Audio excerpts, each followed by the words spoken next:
Hello hi guys, ஒரு வெறித்தனமாக அதே டைமில் அடுத்தடுத்த சீனில் உங்களுக்கு கெஸ்ஸே பண்ண முடியாத அளவுக்கு வச்சுருக்கோம் இந்த படம். அதுவும் இல்லாமல் ஃபைனல் சீனில் உங்களை கண்டிப்பாக வாந்தி எடுக்க வச்சிரும் இந்த படம், நான் கேரண்டி. ஹீரோனுக்கு சின்ன வயசுலேருந்து இருக்கிற ஒரே கஷ்டம்னா அவங்க முகத்தில் இருக்க தழும்பு தான். அந்த தழும்பு தான் அவங்களுக்கு பெரிய மைனஸ்னு நினைக்கிறாங்க. அந்த தழும்பு போக வைக்க அவங்க அப்பா ஒரு லிக்விட் ஃபார்ம் ஒன்று கண்டுபிடிக்கிறார்.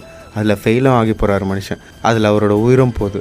ஆனால் அவளுக்கு ஒன்றும் தெரியல, இதுதான் அவள் சைக்கோ ஆகிறதுக்கு ஃபஸ்ட்டு ஸ்டெப்புன்னு. நல்ல ஒரு பிளாட் இருக்கிறதுனால படத்தில் வர சின்ன சின்ன எரர்ஸ்லாம் கண்ணுக்கே தெரியாது. எனக்கு தெரிஞ்சு இந்த டேரக்டர் சொல்லி எடுத்துருப்பார் போல்.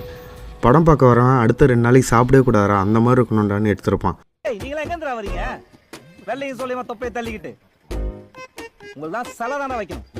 நான் எதுக்கு சொல்கிறேன்னா, கிளைமேக்ஸ் சீன் பார்த்தீங்கன்னா அப்படியே டிஸ்கஸ்டிங்கை வாரி இழைச்சிருப்பான். ஒரு நல்ல த்ரில்லர் அண்ட் டிஸ்கஸ்டிங் மூவினா எனக்கு ரொம்ப பிடிக்கும். அந்த மாதிரி படம் சொல்லுங்கள் அப்படின்னா மறக்காமல் போய் பாருங்கள் கிராஃப்டட். பாய்.